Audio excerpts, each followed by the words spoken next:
right, let's do this. Good afternoon, ladies and gentlemen. Welcome one and all to Build. How are we feeling right now? You guys doing all right? You feeling okay? Yes. Woo, indeed. It is Friday. The weekend has arrived, and this is pretty awesome. Alycia Debnam-Carey is here. Oh my God, make some noise. Yes, that's how you do it. That's how you start a weekend, my friends. She'll be out in a moment. It's going to be an awesome time. If you've never been to Build before, welcome. This is a great way to kick it off. Let me walk you through the highly technical and complex procedure before us here. In a moment, our guest will come on out, sit down in the chair here. Joining her on stage, we have a kick-ass moderator, a good friend of ours from Yahoo, Kim Potts is here. Make a little bit of noise for Kim. She's pretty fantastic. Hello. So they'll come on out, they will sit down, and they will talk and have a conversation and a half. And then after they do that for a little bit, we'll turn it over to you guys for audience Q&A. We will be looking for questions from you guys. That's the audience part. So go ahead, think of some questions. Get the wheel spinning, plenty of time. Don't freak out. You don't have to raise your hand or anything like that. We have also a highly trained, super skilled individual with a headset and a microphone coming around to find you when it's question time, so don't worry. You don't have to pull a muscle or anything. We'll find out who you are and where your question is. Now, for those tuning in live, guess what? You could ask questions too. I know, you thought you were just skipping out the last half of work on a Friday, but no, you're actually going to watch and participate in this thing. Think of a question and tweet at us, at Build Series NYC, all right? If it's a great one, we'll ask it live, and if not, we just ignore it. It's really not a big deal. That's kind of how the internet works. Now, listen, I'm going to be honest with you. You got to work extra hard today, all right? You can't tell this from home, but there's like 20, 30,000 people in this room right now, and there we go. Those are the newbies. And basically, I've got a lot of fans here, so you're going to have to work extra hard. Doesn't mean I won't take your question. It just means you got a lot of competition. So get to thinking, tweet on at us, and let's see if it's a good one. We'll ask it live. If you don't have Twitter, I'm not judging you. You can still play along at home. There's a button on our site that says submit a question on it. All right, I give that a press. I believe we have a little video we're going to watch, and then we will get our guest out here, and we will do this thing. But before we go any further, she's right on the other side of the curtain. Hi, Sarah. Sarah, that's the curtain, right? Yep, that's the one. Okay, and she's on the other side of it, so Alicia can hear you. I'm going to ask you one more time. Are you excited that she's here? Let her know. She's right over there. She's right over there. Hand to God, right over there. That was perfect. You guys are perfect. Thank you so much for that. Let's go ahead and run that video. You want to come in? I want to get ahead of something. I heard some of your people went through the water line twice. I heard we let you stay on our land. That you're lucky to be alive. I'm just trying to keep the peace. What Walker wanted. She hiked up here in her little boots to remind us what Walker wants. Do you have proof? Names? I think we should impose some kind of system to make sure people aren't going through We twice. have one, Alicia. I oversaw the exchange myself. Nobody from the nation went through twice. Easy mistake to make. We all look the same to you. That's not what this is about. I don't want things to boil over. I heard your militia's rebuilding. There is no militia. You killed it.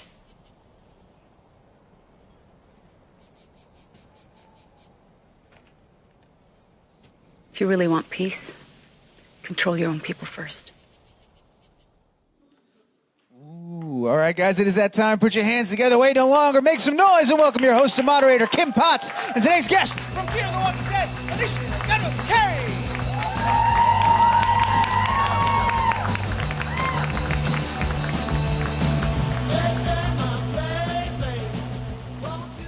Woohoo, you are here. I'm here. You are here, everyone. Alycia Debnam-Carey, who plays Alicia.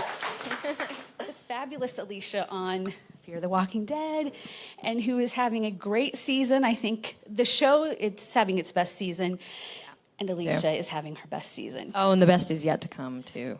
Oh, do tell. Well, the second half is just my favorite. It's all about to heat up. Everything she just goes into like a whole other level. It's like Yes. new game. I love that.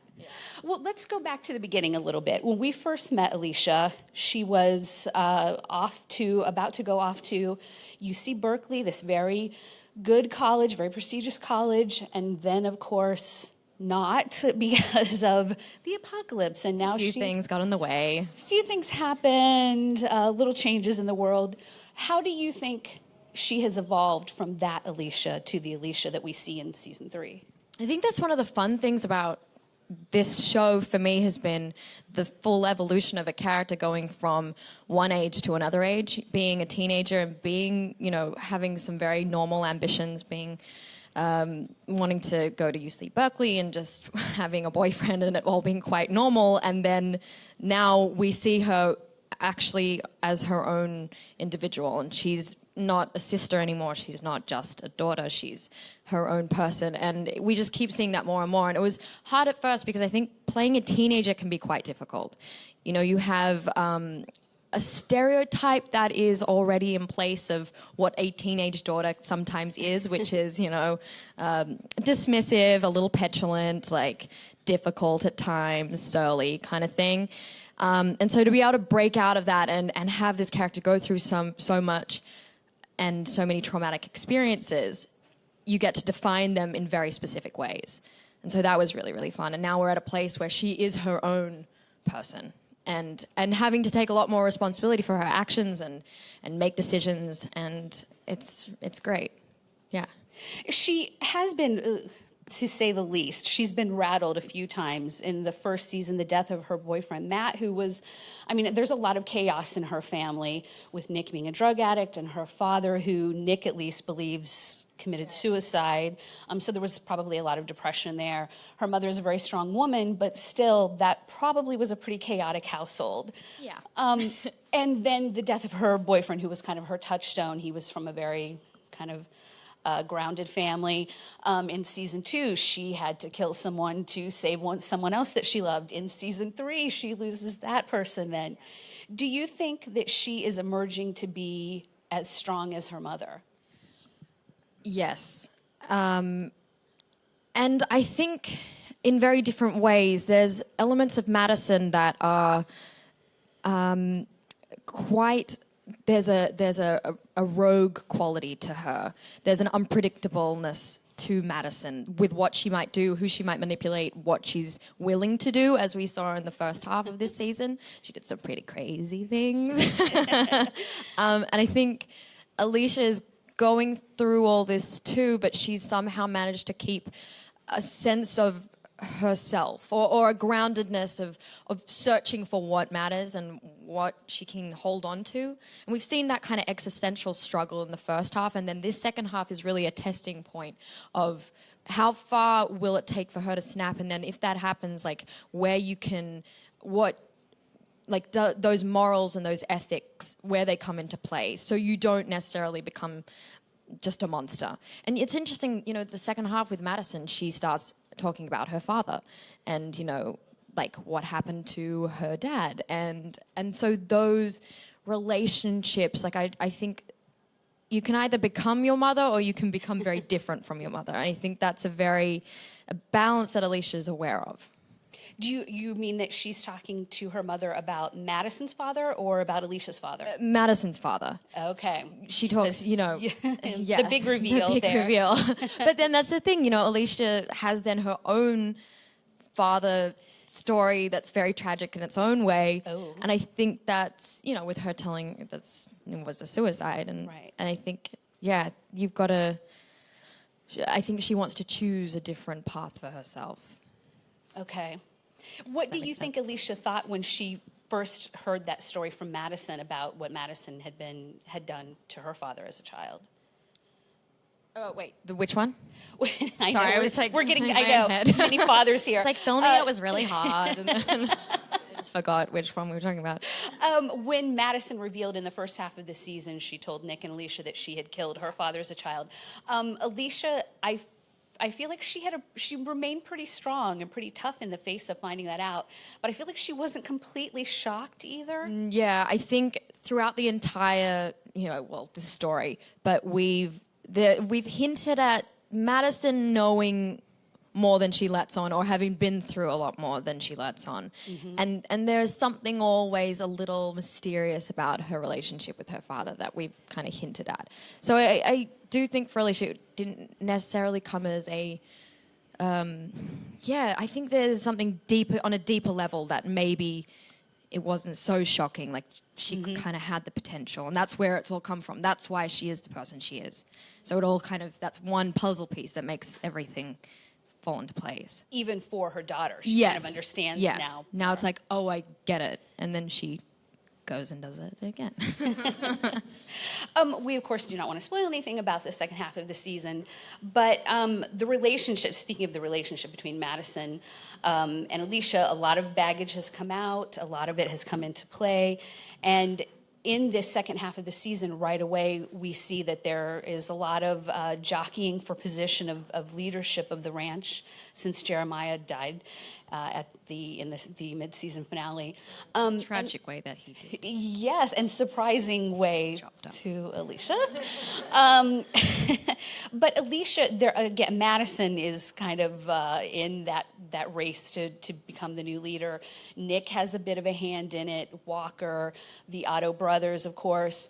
Alicia too, but I think what is so interesting, and again, not to spoil anything, but Alicia emerges as a contender for the leadership position as well.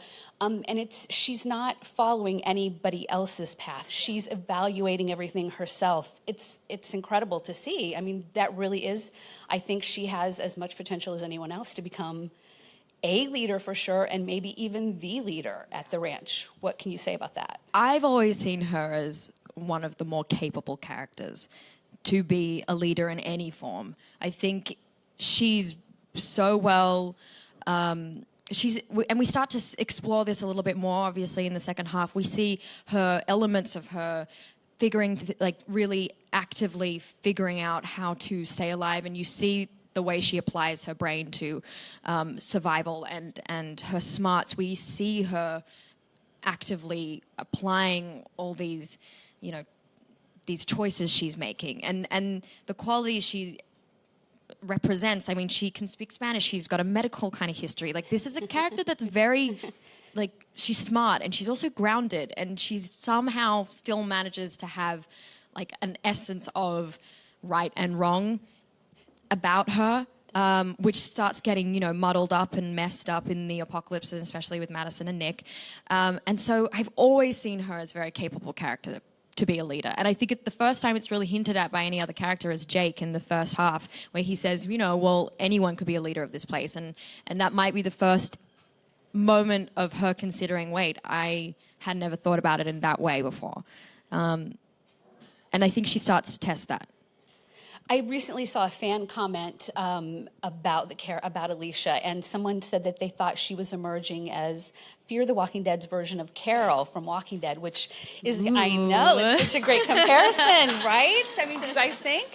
And I think, again, in the second half of the season, we really, really see that because, again, not to spoil anything, but I think she's one of the few people on the ranch who is concerned with the bigger picture of things, and everyone, not just, Madison is very concerned about her family. That is her number one priority. But Alicia is kind of thinking of everyone, all the different groups, all the different interests, butting heads there. Where did this come from her? She is a strong character, but how is she seeing this big picture that no one else is? I'm not really sure. That's a really good question. I'm not sure if that comes from having dealt with so much fractures in her own family or in her life, and now seeing that and resisting against being with the family for so long. Mm-hmm. And so maybe now that she is at the ranch and she is seeing the potential and that it is maybe her only option. And they have, I think, it's born out of necessity. But again, I think there must be something to do with Madison's approach being quite manipulative in wanting to save her own family first at all times. And Alicia realizing that that's not really going to save everyone all the time. It's not going to work. And it hasn't. We've seen it fall apart before. So if anything, I think she's learning maybe from those mistakes. She really does. That really is her a true leader quality that she has. Yeah. And I trust we're going to, again, without spoilers, but we're going to see that play out. We're going to see that play out probably throughout the whole second half. Oh, yeah. Okay. All right. What can you say about her, Alicia's relationships with other people in the second half? Jake, it starts off, I mean, they're definitely in a relationship. Of sorts, yeah. Of sorts, but he is still suffering a bit from the poison, some effects of that. How is that affecting her? I know it's Put me in hard. a tight spot here.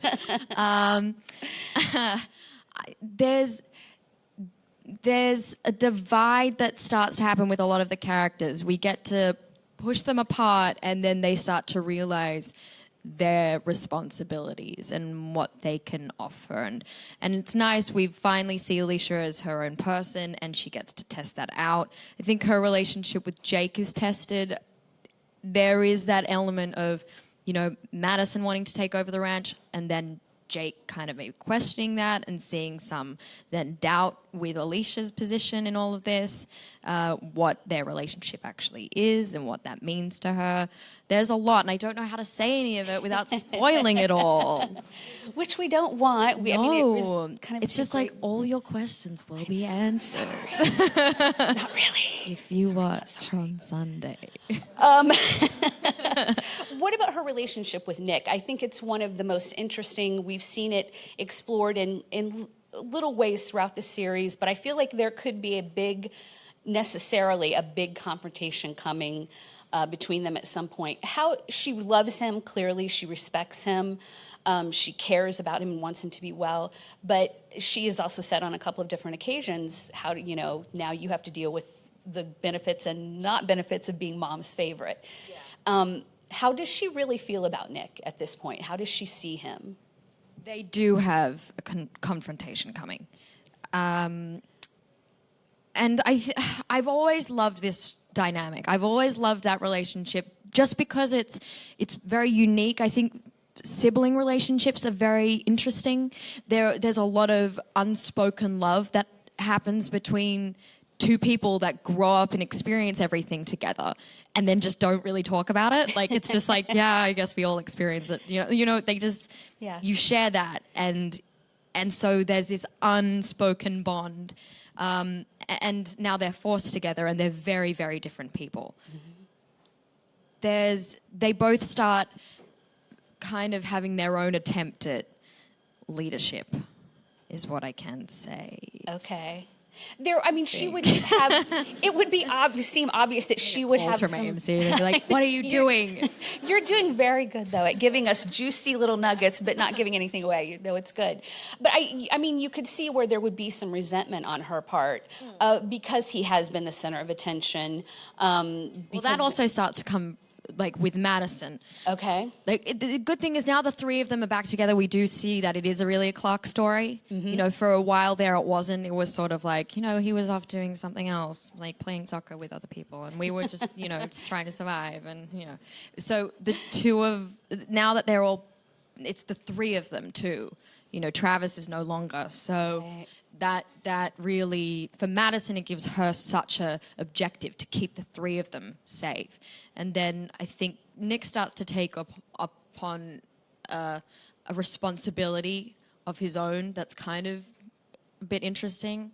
And then Alicia's trying to unify the entire, whole, lot of us. So yeah, there's different positions everyone's taking. Right. And also just the struggle for power is really interesting as a subject. I mean, this is what we're really investigating when you've got a bunch of people in one place and it's the apocalypse. Communities are this push and pull of power. And you see it with The Walking Dead, and then our show, now we get a real chance to explore that dynamic as well.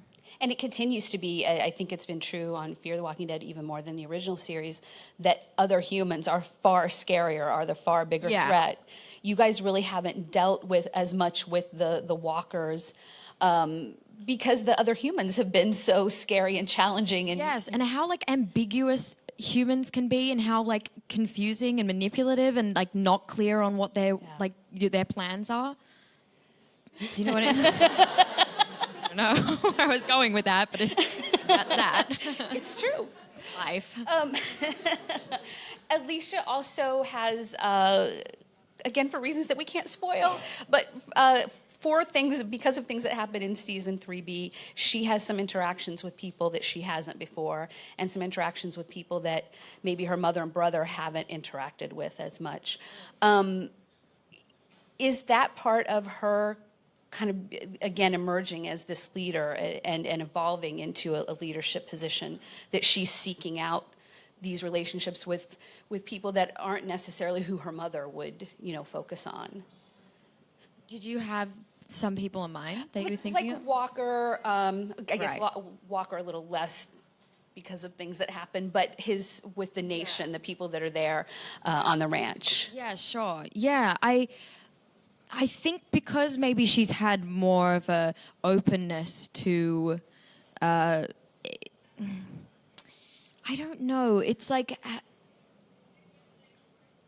I guess when your mother's trying to keep you together and like always undermine your position as your own person, not consciously. I don't think it's not like I'm trying to make you always, like be like my little duckling. It's Right. like it's I guess that kind of need to see how it is somewhere else and see how other people are coping. It's a mix of things, so that's the thing. Because also, when you've got one kid, I keep referring to this. It's like, the family tree. When you have the golden child, I mean, in her eyes, there's that like idea that she'll try and. I think she stopped trying to overcompensate for that. Mm-hmm. So now she's like, all right, I want to figure out how to. How my mother wouldn't do it, I guess. No, that makes total sense. She really is finding her strength and her leadership in that. And in awkward situations, I mean, a lot of them have not been of her own making, but, finding Walker and being then there with him and seeing the helicopter that they've shot down and seeing how, his power over the people, he has. Yeah. Like, all those elements, she's really able to witness them and kind of through osmosis. I think she's, thinking it all through. Well, speaking of her relationship with Madison, you were asked at San Diego Comic-Con how you would like Alicia to die if and not that is going to happen anytime soon because she is right in the middle of things. So no, but I know. But you said that you would want. Good, guys. It's all good. Yes, it's really. We're not suggesting it's going to happen. But you suggested that you thought it would be interesting and most dramatic if she died at Madison's hand. Yeah, I think that would be like the ultimate tragedy in a way. Mm-hmm. Don't you think? Like the one thing you're trying to keep alive and really try and and then to have your own mother kill you or something? I mean, if we're just thinking of something crazy. You've upset everyone great. Maybe we should not have asked this question. I think it's, it's fun to think about these things. I know a lot of people are like, oh, I would want to be a zombie and walk around in that kind of makeup and blood. And I've seen everyone just do it for a day. And I'm like, I do not want to be doing that. I'd be sick of it. And I think about 10 seconds. I'd be like, okay, I'm done now. Take it off. But I think story-wise, it would be really fun. Or if you had the two siblings have a standoff or something like that. Yes. That could be really cool. I just think something really dramatic would be really fun. But 20 seasons down the line, oh, yeah. we're thinking, yeah, for sure. I think we're ready to start getting some audience questions in here. Hi, Alicia. Hi. My question for you is, if there was ever a crossover between the original series and this one, who would you like to see Alicia teaming up with or bonding with in the show? I've always said Maggie would be a good one, just because I think that's a good duo. I think I'd really like to see that, girl power. Definitely. Yeah, so I think that would be my crossover dream. Yeah, thank you. Hi. So my question is more broad as an actress. We've seen Alicia go through a lot. Like you said, you kind of started with the breaking that mold of a teenage character to potentially being a leader in season 3. What's something that as an actress, I don't know if you've already done it in the second half, but that you haven't maybe portrayed on screen yet or haven't been able to do that you really want to tackle in the future, maybe with Fear or maybe with a different project? I'd love to. I feel like a lot of what I have done has been apocalyptically based, which has been really, really fun. But I would love to do something that was in a completely different realm. I think that's what's so fun about this job is you get to explore so many different time periods and accents and characters. I would love to do something that would just be completely removed. So I recently I was sort of watching a lot of like 50s movies, and I was just thinking, oh my God, it'd be so great to be wearing like, I don't know, do a period piece in the 50s or something like that would be excellent, or like a Southern thing, or I don't know, literally just maybe something that's not apocalyptic at this point. Yeah. Hi, Alicia. Hi. I'm a big fan, and I'm really glad you're here. Oh, thanks. My question is, as an actress, you were put in a very difficult position last year, and I think you've handled yourself with extreme grace, and I've been just incredibly impressed in how you've taken your time and spoke about, I mean, you've had a lot of eyes on you. Not many people have to deal with this. And I wanted to know, do you still feel that pressure? Is this something, like how is this affected, because you've been very vocal about wanting Alicia to have a lot of individuality on the show. Thank you. That's a really thoughtful question. I really think it's a really nice question. I think it was important for me to take my time with this sort of stuff because I think words are starting to mean a little less now. There's just so much traffic for verbal diarrhea now. It's just like you can tweet about everything, you can post about everything, everything's 1,000 words, everything's like constant thread of information, and it's really hard to pick out the right times for it to formulate in your head and then really mean something. And I've never been that person that can, you know, quickly formulate my entire idea on or perspective on one thing. I think for me, it's always, I've wanted to have the full perspective of it before I talk about it properly. And so I think last year especially, you know, when there were a lot of questions about certain things, I just wanted to make sure that I was being thoughtful about it, and it was coming from multiple points of view rather than just like how you feel in one given moment. I know, well-rounded. I would like to think it has become easier. Just because I think the more and more you deal with it, the more comfortable you become of knowing how you trust your voice and when you feel comfortable, and knowing that you don't have to feel pressured from other people of when you should talk about things or how. Or there's a lot of pressure now being a public figure. You are expected to be political, and you have to be, you know, stylish, and you have to be good at your job, and you have to be a vocal piece, and they're all incredible platforms, but I've always been quite a perfectionist, and so if I want to do something, I really want to be thoughtful about it and do it meaningfully. Yeah, because I would really hate to look back in like 10 years and just be like, what were you thinking? Just shut your mouth. Like, I don't know. Yeah. That was a good question.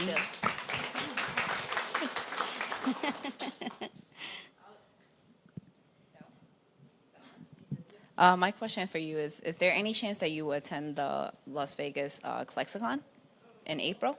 I didn't know about that, but we are also filming in that time. We film in November, and then we go right through to, I think, June, I think. I don't know. Yeah. Those things are always hard because it's always scheduling. Sorry. You are back in town, I think, for New York Comic Con, though, right? Yes, we are coming back for New York Comic Con. Yeah. Very exciting, yes. Yeah, no, I am. We're going. They're here. We're here. You got the whole lot of us. Yes. Do. One more question. Hi, Alicia. Hi. What was your inspiration that led you to audition for this role, and what have you gained from portraying Alicia? Truly, it was necessity because I didn't have a job, and I needed one. I remember actually when I was auditioning, well, just before I auditioned for this, there was a pilot I did, and then we found out it didn't go through, and I was like, oh no, what am I going to do? And especially in the early years, like when you're, you know, trying to, you know, do this, there's a lot of that of just, you know, waiting and trying to find out and auditioning and constant, you know, back and forth. But it was nice because so it just came very easily. So once I had the audition, they were already testing, I kind of went in for it, and it just was one of those things where it just worked and it was right. And it's always when it's least expected, but it just kind of then within a week, it was like, and great. Wow. There we go. Yeah, it was very, very fast. Wow. Yeah. That's the way it should always happen, right? I mean, you'd hope so, Yeah. but never.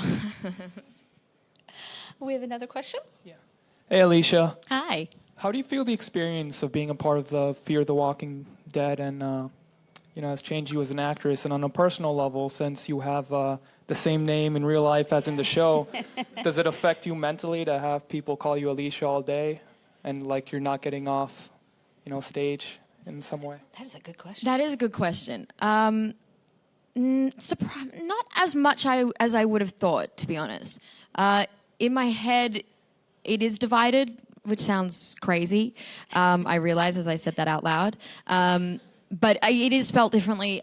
There is, it's she has a different accent. There's a whole kind of other side of that completes that character. So for me, it is different. But I will say, when I first auditioned, it was actually the character was Ashley, and so it wasn't until I got to the read through with the AMC execs and like the entire cast, and suddenly I looked at the script and I was like, why does it say my name? I'm like, this is weird, and they've spelt it wrong. And so but I do think it's curious that they didn't change it, but no, it hasn't bothered me too much. And actually, while we were filming in Mexico, in Spanish, Alicia is Alicia, so it was kind of different anyway, which kind of worked out well. Yeah. But yeah. Thank you so much. I think, unfortunately, we have to wrap up and let Alicia go, but let's give it up for her because she is amazing. Thanks, guys. The second half of the season is amazing. It starts Sunday at 9 p.m. on AMC. Do not miss 2-hour premiere. 2 hour. Lots of stuff happening, and it is amazing. Thank you so much for being here. Thank you so much, guys.